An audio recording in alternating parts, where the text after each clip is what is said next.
Hi friends, welcome to RS Healthy Kitchen. எல்லோரும் எப்படி இருக்கீங்க? நல்லா இருக்கீங்களா?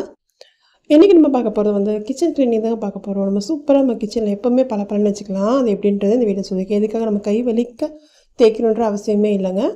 இது கூட வந்து அன்றாடம் நமக்கு தேவைப்படுற கிச்சன் டிப்ஸும் இப்போ பார்த்தீங்கன்னா வெயில் காலம் ஆரம்பிக்க போகுதுங்க. அதுக்கு முன்னாடி நமக்கு ஒரே அனலாக இருக்குது. அதுக்கு ஒரு அருமையான ஒரு ஜூஸ் எப்படி பண்ணலான்னு சொல்லியிருக்கேன். கண்டிப்பாக நீங்கள் முழுமையாக பாருங்கள். இப்போ வாங்க வீடியோக்குள்ளே போகலாம்.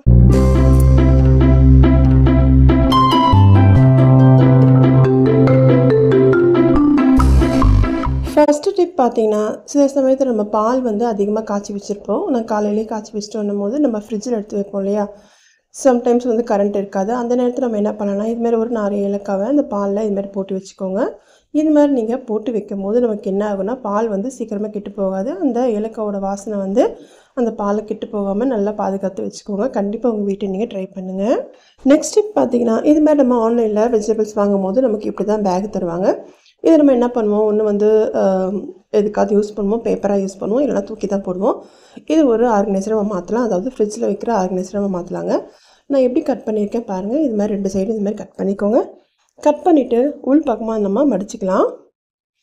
உங்களுக்கு எவ்வளோ சைஸ் வேணுமோ அதுக்கேற்ற மாதிரி நீங்கள் கட் பண்ணிவிட்டு உள் பக்கமாக இது மாதிரி மடிச்சிக்கோங்க. இது மாதிரி நல்லா மடிச்சுட்டு நல்லா அதை ப்ரெஸ் பண்ணி விட்டுக்கோங்க.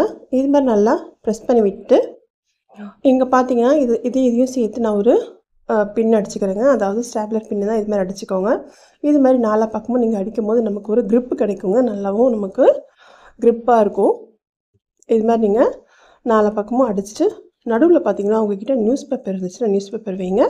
நான் இன்றைக்கி வந்து ஒரு கார்ட்போர்டு வந்து ஒரு அட்டை இருந்துச்சு, நான் அதை வைக்கிறேன். அதாவது நமக்கு ஒரு டிஷர்ட்டில் வரும் இல்லையா அட்டை, அதை நான் வந்து சின்னதாக கட் பண்ணி இதை வச்சுக்கிறேங்க. இது மாதிரி வச்சுட்டு இதில் நம்ம வெஜிடபிள்ஸ்லாம் போட்டு வச்சுக்கலாம். உங்கள்கிட்ட தக்காளி இல்லைன்னா வெங்காயம் போட்டு நீங்கள் வெளியில் கூட வச்சுக்கலாம். தக்காளி போட்டுட்டு நீங்கள் ஃப்ரிட்ஜில் வைக்கலாம். உருளைக்கிழங்கு எல்லாமே நம்ம போட்டு வைக்கலாமா, ரொம்ப ஈஸியாக இருக்கும். இதை நம்ம தூக்கி தான் போடுவோம். தூக்கி போடுற பொருளை வந்து அழகான ஒரு ஃப்ரிட்ஜ் ஆர்கனைசரை நம்ம மாற்றிட்டோம். கண்டிப்பாக நீங்கள் உங்கள் வீட்லையும் ட்ரை பண்ணுங்கள். ட்ரை பண்ணிவிட்டு இந்த வீடியோ உங்களுக்கு பிடிச்சிருந்துச்சுன்னா, இந்த டிப்ஸ் உங்களுக்கு பிடிச்சிருந்துச்சுன்னா ஒரு லைக்கும் போட்டுட்டு பாருங்கள். நெக்ஸ்ட் டிப் பார்த்தீங்கன்னா, சம்டைம்ஸ் நம்ம வந்து உருளைக்கிழங்கு அதிகமாக வாங்கியிருப்போம். அதை எப்படி ஸ்டோர் பண்ணலான்னு பார்க்கலாம். நான் இன்றைக்கி வந்து 2 கிலோ உருளைக்கிழங்கு வாங்கிட்டேங்க. இதை எப்படி ஸ்டோர் பண்ணலான்னு பார்க்கலாம். இல்லை நமக்கு வந்து அதில் வந்து ஒரு முளை விட்டு ஒரு மாதிரி நமக்கு முளைக்க ஆரம்பிச்சிடும். அதுக்கு நம்ம என்ன பண்ணலான்னா, நம்மக்கிட்ட இருக்க பூண்டு தாங்க. அந்த பூண்டு நம்ம இதை போட்டு வைக்கும்போது நமக்கு என்ன ஆகுன்னா, அது வந்து கெட்டு போகாமல் இருக்கும். உருளைக்கிழங்கு ரொம்ப நாளைக்கு ரொம்பவும் நல்லா இருக்குங்க. இது மாதிரி ஒரு பூண்டு எடுத்துக்கோங்க. எடுத்துகிட்டு இது மாதிரி சின்ன சின்னதாக நம்ம பிரித்து ஃபுல்லாக போட்டுக்கலாம். இது மாதிரி போடும்போது நமக்கு வந்து உருளைக்கிழங்கு சீக்கிரமாக கெட்டு போகாது. 1 மாதம் ஆனாலுமே நல்லா இருக்குங்க. அதாவது முளை விடாமல் இருக்கும். கண்டிப்பாக நீங்கள் ட்ரை பண்ணுங்கள். ஆனால் நீங்கள் இந்த வெங்காயம் பக்கத்தில் அப்படி வச்சிடாதீங்க உருளைக்கிழங்கு. இது மாதிரி தனியாக நீங்கள் வைக்கும் போது நமக்கு ரொம்ப நாளைக்கு நல்லாவே வரும், முளை விடாமல் இருக்கும். இந்த டிப் உங்களுக்கு பிடிச்சிருந்தா ஒரு லைக் போட்டுட்டு பாருங்கள். நம்ம சேனலில் வந்து அன்றாடம் நமக்கு தேவைப்படுற கிச்சன் டிப்ஸில் நிறைய சொல்லியிருக்கேங்க. கண்டிப்பாக உங்களுக்கு தேவைப்படுச்ச ஒரு தடவை வந்து செக் பண்ணி பாருங்கள். நெக்ஸ்ட் டிப் பார்த்திங்கன்னா, இது மாதிரி நம்ம காஃபி தூள், அதாவது இன்ஸ்டன்ட் காஃபி தூள் வச்சுருப்போம். இது வந்து ரொம்ப நாள் ஆகிடுச்சு, நமக்கு ஒரு மாதிரி கட்டி ஆகிடும் இல்லையா? அதுக்கு நம்ம என்ன பண்ணலாம்னா, எல்லாருக்குமே இந்த பிரச்சனை இருக்குங்க. ஒரு தண்ணி ஒரு சொட்டு பட்டாலும் நமக்கு என்ன ஆகும்னா ஒரு மாதிரி கட்டி ஆகிடும். அதுக்கு வந்து ஒரு 1/4 ஸ்பூன் சர்க்கரை நான் சேர்த்துக்கிறேன். சேர்த்துட்டு நல்லா இதை கலந்து விட்டுக்கலாம்.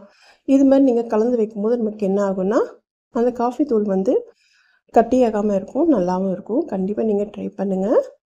இந்த டிப்ஸ் உங்களுக்கு பிடிச்சிருந்தா ஒரு லைக் போட்டுட்டு பாருங்கள். நெக்ஸ்ட் பார்த்திங்கன்னா, நம்ம வந்து டீ தூள் நம்ம கொட்டி வைப்போம் இல்லையா? டீ தூள் கொட்டி வைக்கும் போதே நம்ம என்ன பண்ணலான்னா, இதில் ஒரு பொருளை நம்ம சேர்த்து நம்ம கொட்டி வைக்கும் போது நமக்கு எப்போ டீ போட்டாலும் நல்லா வாசனையாக இருக்குங்க. அது என்னென்னு பார்த்தீங்கன்னா, ஒரு 4 ஏலக்காய் எடுத்துக்கோங்க.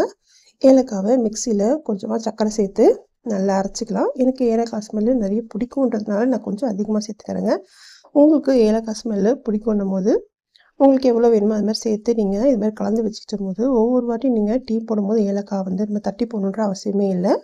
இது மாதிரி நீங்கள் போட்டுட்டு நல்லா கலந்து வைக்கும்போது நல்லாவும் இருக்கும். டீ போடும்போது எல்லாமே நல்லா வாசனையாகவே வருங்க. இதில் உங்களுக்கு தேவைப்படுச்சுன்னா சுக்குத்தூள் இருந்தாலும் ஒரு 2 ஸ்பூன் நீங்கள் போட்டு கலந்து வைக்கும்போது ஒவ்வொரு வாட்டியும் டீ போடும்போது நம்ம எல்லாமே நம்ம கலக்கணுன்ற அவசியமே இல்லை. இது போடும்போது நல்லா வாசனையாக இருக்கும். கண்டிப்பாக நீங்கள் ட்ரை பண்ணுங்கள். நான் கொஞ்சம் வந்து ஏலக்காய் ஸ்மெல் பிடிக்குன்றதால அதிகமாக போட்டிருக்கேன். நீங்கள் பார்த்து நீங்கள் சேர்த்துக்கோங்க. இந்த டிப் பிடிச்சாலும் ஒரு லைக் போட்டுட்டு பாருங்கள். நீங்கள் போகிற லைக் தாங்க எனக்கு மோட்டிவேஷனாக இருக்கும். நெக்ஸ்ட் வீடியோ நான் போடும்போது யூடியூப்பும் நல்ல லெவலுக்கு கொண்டு போகும். நெக்ஸ்ட் டிப் பார்த்திங்கன்னா, இது மாதிரி நம்ம கண்டெய்னர் வச்சுருப்போம். சில டைமில் வந்து அடுப்பு பக்கத்தில் வச்சுட்டோம் இது மாதிரி தான் நம்ம வந்து நெளிஞ்சு போயிடும். இதை நம்ம தூக்கி தான் போடுவோம். இனிமேல் இதெல்லாம் தூக்கி போடாதீங்க. இதை நம்ம எதுக்கு யூஸ் பண்ணலான்னு பார்த்தீங்கன்னா ஒரு ஆர்கனைஸ்டாக யூஸ் பண்ணலாங்க. நம்ம இது மாதிரி கொஞ்ச நாள் யூஸ் பண்ணிவிட்டு அதுக்கப்புறம் தூக்கி போட்டாலும் நமக்கு ஒரு திருப்தியாக இருக்கும். ஏன்னா புது கண்டெய்னர் இது மாதிரி ஆயிடுச்சுன்னா மனசு கஷ்டமாக இருக்கும் இல்லையா? இது மாதிரி நீங்கள் யூஸ் பண்ணிவிட்டு அப்புறமா நீங்கள் தூக்கி போடும்போது நமக்கு ஒரு திருப்தியாக இருக்கும். கண்டிப்பாக இதுமாரி இது மாதிரிலாம் இருந்தால் தூக்கி போடாதீங்க. நெக்ஸ்ட்டு டிப் பார்த்திங்கன்னா, நம்ம எண்ணெய் கண்டெய்னர் இருக்குது இல்லையா? இதை நம்ம எண்ணெய் வந்து யூஸ் பண்ணும்போது என்ன ஆகுனா இதில் ஒழுகி நமக்கு அங்கே பிசுப்பு தன்மை அதிகமாகிடும். ஒவ்வொரு வாட்டி நம்ம வாஷ் பண்ணும்போது ரொம்ப கஷ்டப்பட்டு நம்ம தேய்ச்சி வாஷ் பண்ணுற மாதிரி இருக்கும். அதுக்கு நீங்கள் என்ன பண்ணுறீங்க, இது மாதிரி சாக்ஸ் இருந்தாலும் சரிங்க, அப்படி இல்லைன்னா வந்து பழைய லெகின்ஸ் இருக்கு இல்லையா? அதை வந்து கால் பகுதியில் நீங்கள் கட் பண்ணி எடுத்துக்கோங்க. இது மாதிரி நீங்கள் போடும்போது நல்லா க்ரிப்பாக இருக்கும். இப்போ பார்த்தீங்கன்னா என்கிட்ட இருக்கிறது வந்து ஒரு 3/4 லிட்டரு வந்து கண்டெய்னர் தாங்க. நம்ம 1 லிட்டர் நம்ம எண்ணெய் வாங்கும்போது இதில் கம்மியாக தான் ஊற்ற முடியும். மீதியை நம்ம கவரில் அப்படியே வைக்கும்போது என்ன ஆகுனா சில டைம் வந்து அப்படியே வந்து சரிஞ்சு கீழே விழுந்து எண்ணெய்லாம் வேஸ்ட்டாக போயிடும் இல்லையா? அதுக்கு நம்ம என்ன பண்ணலான்னு பார்த்தீங்கன்னா, நம்மக்கிட்ட இது மாதிரி பாட்டில்ஸோ இல்லை பிளாஸ்டிக்லேயோ கிளாஸ்லேயோ இது மாதிரி பாட்டில் வச்சுருப்போம். இது பார்த்திங்கன்னா என்னோடய பொண்ணு வந்து தண்ணி பாட்டில் சொல்லிவிட்டு எடுத்துகிட்டு வந்து கொடுத்தா. இது நல்லா இருந்துச்சுன்னு சொல்லி நான் அப்படியே வந்து வாஷ் பண்ணி வச்சுருந்தேன். இதில் நான் வந்து இது மாதிரி எண்ணெயை நான் ஊற்றி வச்சுக்கிறேங்க. இது மாதிரி நம்ம ஊற்றி வைக்கும்போது பார்க்குறதுக்கே அழகாகவும் இருக்கும். கிச்சனில் நம்ம வந்து நின்று பார்க்கும்போதும் நம்ம ஒரு ஆர்கனைஸாக நல்லா இருக்குங்க. உங்கள் வீட்டில் இது மாதிரிலாம் பாட்டில்ஸ் இருந்துச்சுன்னா நீங்கள் யூஸ் பண்ணிக்கோங்க.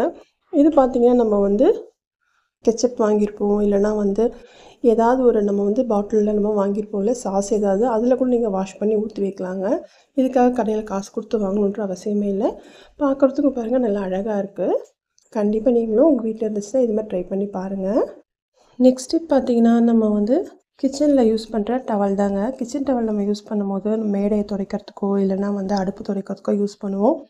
இதை துடைச்சிட்டு நம்ம வந்து டெய்லியுமே வந்து துவைச்சிட்டு இருக்க வேண்டிய அது ஒரு கட்டாயத்தில் நம்ம வருவோம். சில டைம் துவைக்கிற ரொம்ப நமக்கு அந்த டவல் வந்து நாசமாக போயிடும். அதுக்கு வந்து ஒரு சூப்பரான ஐடியா, இது மாதிரி நீங்கள் வைப்பர் நீங்கள் வாங்கிக்கோங்க.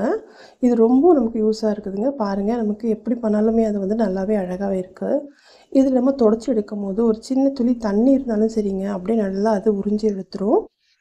இது பார்த்திங்கன்னா விலை கம்மி தாங்க. இது மாதிரி நீங்கள் ஒரு பேக்கெட் வாங்கி வச்சாலே நமக்கு ஒரு 2-3 மாதத்துக்கு நல்லாவே வருங்க. அதாவது வீட்டில் சின்ன பசங்க இருந்தாங்கன்னா அங்கங்கே வந்து பாலோ இல்லை தண்ணியோ கூட்டிட்டு வாங்க. அந்த சமயத்தில் ஒவ்வொரு தடவையும் நம்ம துணியை வச்சு துடைச்சிட்ருப்போம். அதெல்லாம் வேண்டவே வேண்டாங்க. இந்த வைப்பர் இருந்தாலே போதும். அது நல்லாவே தண்ணி செம்மையாக இழுக்குங்க. சும்மா நம்ம தொட்டு எடுத்தாலே போதும், அந்த தண்ணி நல்லா இழுத்துக்கும். இதை வச்சு நம்ம கிச்சனில் இருக்க எல்லா பொருளுமே வந்து சுத்தமாக நம்ம துடைச்சி எடுத்துடலாம். அது எப்படின்றது பாருங்கள். நான் வந்து கொஞ்சமாக வந்து தண்ணியில் வினிகர் வந்து கலந்து வச்சுருக்கேங்க. நான் வந்து எந்த வித லிக்விட் கூட சேர்க்கலைங்க. வினிகர் தான் கொஞ்சமாக நான் கலந்துருக்கேன். கலந்துட்டு இது மாதிரி ஸ்ப்ரே பண்ணிக்கோங்க. ஸ்ப்ரே பண்ணிவிட்டு இந்த வைப்பரை வச்சு நம்ம துடைச்சி எடுத்தாலே போதுங்க. நமக்கு அடுப்பு வந்து நல்லா பளபளன்னு ஆகிடும். இப்போ பார்த்திங்கன்னா உங்களுக்கு தெரியுதா? அதுவும் வந்து அந்த வைப்பர் பாருங்கள், நீங்கள் வந்து அந்த ஈரமும் இல்லை, ஒன்றுமே இல்லை, நல்லா இன்னும் ட்ரையாகவே இருக்குங்க. இதை லைட்டாக நம்ம வந்து தண்ணியில் நல்லா கசக்கி காய வச்சாலே போதும், நமக்கு வந்து ரொம்ப நாளைக்கு வரும். இப்போ தெரியுதா உங்களுக்கு? இப்போ பாருங்கள், இன்னும் அது வந்து ஈரமே ஆகலை. இதே நம்ம காட்டன் துணி நம்ம டவல் வச்சுருந்தோன்னா ஈரமாயிருக்கும். நம்ம துடைக்கிறதுக்கும் கையில் நமக்கு ஒரு மாதிரி அன்ஈஸியாக நமக்கு ஃபீல் ஆகும். இதை வச்சு நம்ம வீட்டில் இருக்க, அதாவது கிச்சனில் இருக்க பொருள் எல்லாமே சூப்பராக க்ளீன் பண்ணலாங்க. இப்போ பார்த்திங்கன்னா இந்த டப்பாவில் நமக்கு எவ்வளோ அழுக்காக இருக்குது. நமக்கு இது என்ன பண்ணுவோன்னா எல்லாத்தையும் கொட்டிட்டு நம்ம கழுவி எடுப்போம். அதெல்லாம் தேவையே இல்லைங்க. இப்போது நம்மக்கிட்ட இருக்க அந்த ஸ்ப்ரே இருக்குது இல்லையா? நான் வினிகர் போட்ட ஸ்ப்ரேவை லைட்டாக இதில் எல்லாத்துலேயும் வந்து ஸ்ப்ரே பண்ணிக்கிறேன். இதுமாதிரி ஸ்ப்ரே பண்ணிவிட்டு அந்த வைப்பர் வச்சு நம்ம துடைச்சி எடுத்தாலே போதுங்க. நல்லா பளபளன்னு இருக்கும். இது மாதிரி நீங்கள் வாரத்தில் 2 நாள் பண்ணாலே போதுங்க. கிச்சன் வந்து நமக்கு எப்போவுமே பளபளன்னே இருக்குங்க. இந்த ஒரு பொருள் இருந்தால் போதும். பார்த்திங்கன்னா உங்களுக்கு தெரியுதா? இதுக்காக நம்ம வந்து இதெல்லாம் பொருள்லாம் கீழே அதாவது இன்னொரு பாத்திரத்தில் கொட்டிட்டு நம்ம வந்து கை வலிக்க அது வந்து பாத்திரத்தெல்லாம் தேய்ச்சிட்ருக்கணும்னு அவசியமே இல்லை. இது ஒன்று இருந்தாலே போதுங்க. நம்ம எப்போவுமே கிச்சனை நல்லா சுத்தமாக நம்ம பளபளன்னு வச்சுருக்கலாம். கண்டிப்பாக நீங்களும் உங்கள் வீட்டில் ட்ரை பண்ணுங்கள். ட்ரை பண்ணிவிட்டு உங்களோட ஃபீட்பேக் எனக்கு சொல்லுங்கள். நெக்ஸ்ட் பார்த்திங்கன்னா ஒரு சம்மர் ட்ரிங்க் தான் நம்ம பார்க்க போகிறோம். இன்னும் வெயில் காலம் ஆரம்பிக்கவே இல்லைங்க. அதுக்குள்ளேயே வந்து அனல் ஹீட்லாம் அதிகமாகவே இருக்குது. சம்மர் சீசனில் இந்த முழாம்பழம், அதாவது கிர்னி பழம்னு சொல்லுவாங்க, இது வந்து அதிகமாக விற்கும். இது நீங்கள் வந்து ஈஸியாக நம்ம போடலாங்க. இதை வந்து நம்ம கட் பண்ணணுன்ற அவசியமே இல்லை. அந்த இருக்க விதையெல்லாம் எடுத்துட்டு நல்லா வெயிலில் வாஷ் பண்ணிவிட்டு வெயிலில் காய வச்சு அந்த விதையை கூட சாப்பிடுவாங்க. இப்போ இதை கட் பண்ணவே வேண்டாங்க. கட் பண்ணாமல் நம்மக்கிட்ட இருக்க குழிக்கரண்டி இருக்கு இல்லையா, அதில் நம்ம இது மாதிரி நல்லா அதை கொஞ்சம் கொஞ்சமாக எடுத்து நல்லா இது மாதிரி நசுக்கினாலே நமக்கு ரெடி ஆகிடும். பாருங்கள், ரொம்ப ஈஸியாக நமக்கு வந்துடுது. இது மாதிரி வந்ததும் நம்ம வந்து விஸ்கோ இல்லைன்னா ஒரு கரண்டி வச்சோ இது மாதிரி நல்லா அதை கலந்து விட்டோம்னா நல்லாவே நமக்கு கூழ் மாதிரி ஆகிடுங்க. இதுக்காக மிக்சிலலாம் அரைக்காதீங்க. இது மாதிரி நீங்கள் செஞ்சு சாப்பிடும்போது ரொம்ப நல்லாயிருக்கும். இதில் கொஞ்சமாக நீங்கள் சுகர் சேர்த்துக்கோங்க. சுகர் சேர்க்காமல் சாப்பிட்டாலுமே அருமையாக இருக்கும். இப்போ நான் கொஞ்சமாக சுகர் சேர்த்துக்கிறேன். ஏன்னா சின்ன பசங்களுக்கு கொடுக்கும்போது கொஞ்சம் சுகர் சேர்த்து கொடுத்தா தான் சாப்பிடுவாங்க. இது மாதிரி சேர்த்து நல்லா கலந்து விட்டுட்டு நீங்கள் குடிச்சிங்கன்னா சூப்பராக இருக்கும். கண்டிப்பாக நீங்கள் இந்த வெயில் காலத்துக்கு கண்டிப்பாக இதெல்லாம் ட்ரை பண்ணுங்கள். அப்போ தாங்க நம்ம உடம்பு வந்து நல்லாவே குளிர்ச்சியாக வச்சுருக்கலாம். இப்போ இன்னும் வெயில் காலம் ஆரம்பிக்கிறதுக்கு முன்னாடி நமக்கு உடம்புலாம் ஹீட் அதிகமாகிடுது. கண்டிப்பாக நீங்களும் ட்ரை பண்ணுங்கள். பார்த்தீங்கன்னா மேலே கொஞ்சமாக நான் வந்து ஐஸ் க்யூப்ஸ் போட்டு நம்ம வந்து கொடுக்கும்போது ரொம்ப நல்லாயிருக்கும். நெக்ஸ்ட்டு பார்த்தீங்கன்னா ரொம்ப வந்து எல்லாருக்குமே இது வந்து ரொம்ப யூஸ்ஃபுல்லாக இருக்குங்க. என்னன்னு பார்த்தீங்கன்னா நம்ம வந்து அந்த காலத்துலேருந்தே வந்து நம்ம தாத்தா பாட்டிலாம் இதுதாங்க நம்ம சாப்பிட்டுட்டு வந்தோம். இப்போ தாங்க இந்த மாதிரி ஜூஸு எல்லாமே நமக்கு கிடைக்கிது. இதை நீங்கள் வீட்டிலே நம்ம ஈஸியாக நம்ம சூப்பராக ரெடி பண்ணலாம். அதாவது பழைய சோறு தாங்க. நம்ம வந்து சாதம் மீந்துச்சுன்னா தண்ணி ஊற்றி வைப்போம்ல, அதுதான்.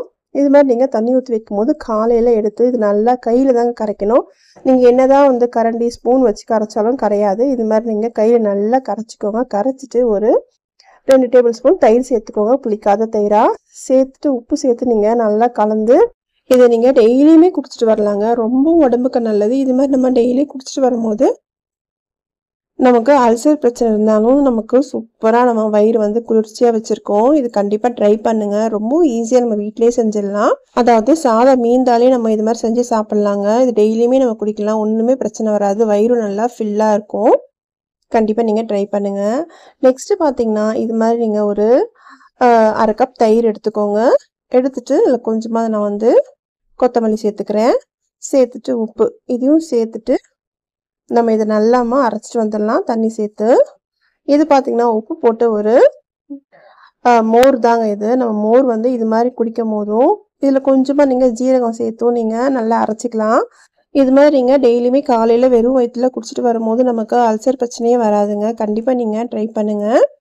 நெக்ஸ்ட்டு பார்த்தீங்கன்னா இப்போ நம்ம வந்து அது உப்பு போட்டு நம்ம பார்த்தோம் இல்லையா, நெக்ஸ்ட் நம்ம வந்து லெஸ்ஸி பார்க்கலாம். லெஸ்ஸி வந்து இது மாதிரி நீங்கள் பாதாமும் முந்திரியும் சேர்த்து நீங்கள் போட்டு அரைச்சி நீங்கள் குடிக்கும்போது இன்னும் நமக்கு ரொம்ப க்ரீமியாகவும் டேஸ்ட்டாகவும் இருக்கும்.